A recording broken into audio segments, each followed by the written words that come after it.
Hi folks, welcome to 10 a.m. November 10th, Sunday, about 49 degrees.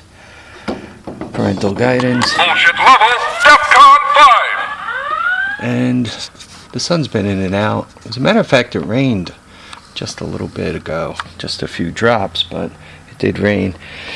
So my batteries aren't quite charged yet. Just one other thing I did is, I'm a fan of solar lights and all this other stupidity. So Harbor had this 22-foot solar light chain, and I just hung it up there because I want to see what it looks like. I hung it up last night and I wanted to see what it looked like last night, to see if it goes from end to end and so forth like that. And I forgot to turn it on. There's a little continuous or blink or off, and I left it on off. Anyway, this is what it looks like. These things are on sale right now for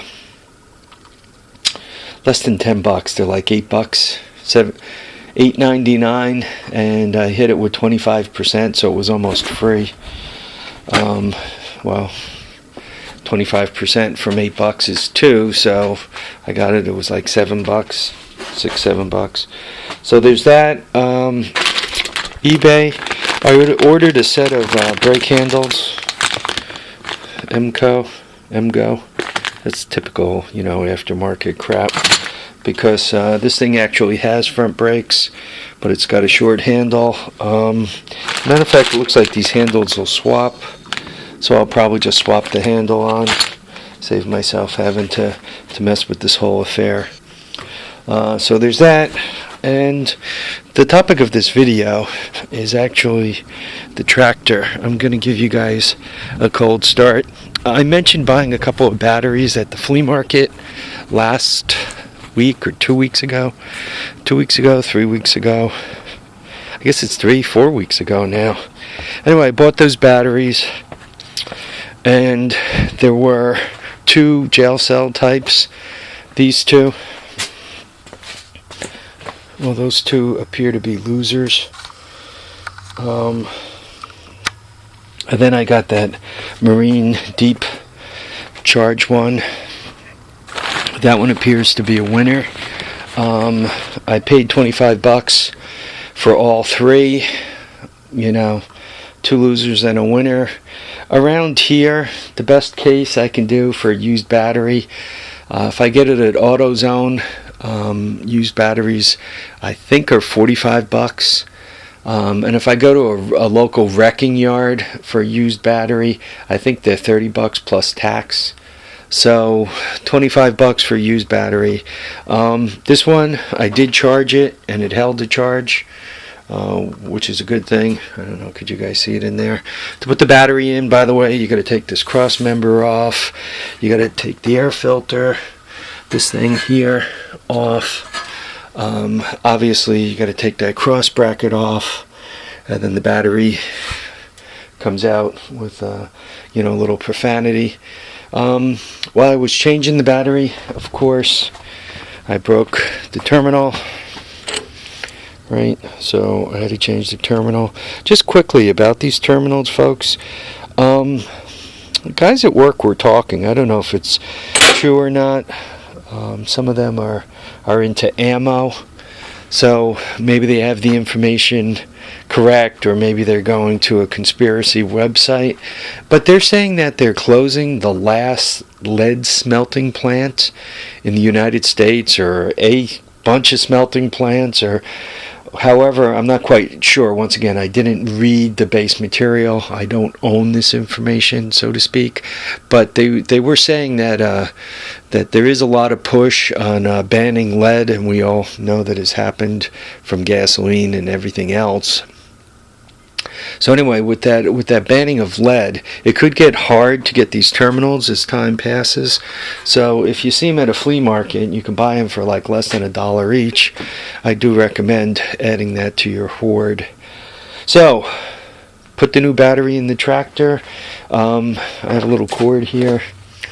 I plug in. I have a block heater for this thing, and I'm going to climb out and start it up for you. But let me just show you the block heater. As a matter of fact, it's right there. Typically, I plug it in on a warm day like today. It's, you know, almost 50 out.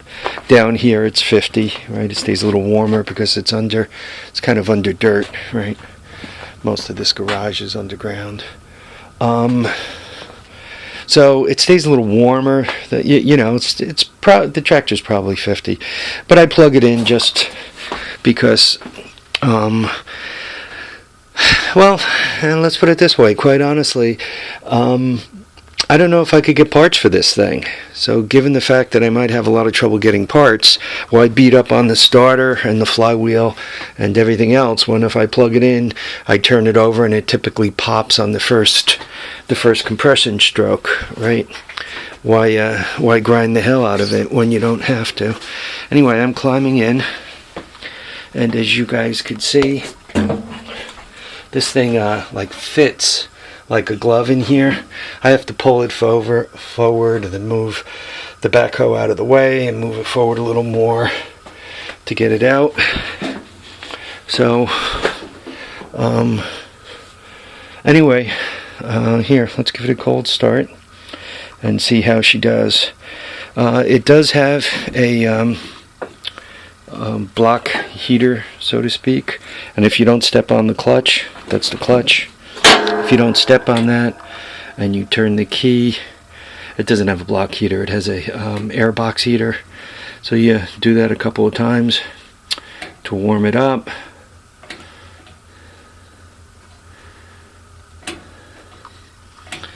And then I have to reach down for the compression release. That's this handle here. I think you guys could see it, right? I got to turn that and turn the key, which takes 2 hands, so give me 1 second.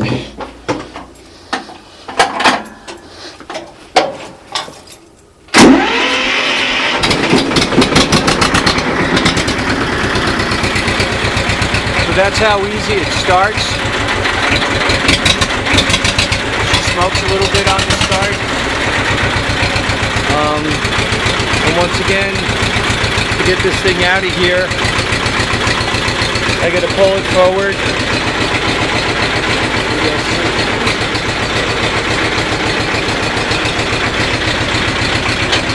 Then I got to move the bucket up and put it out of the way.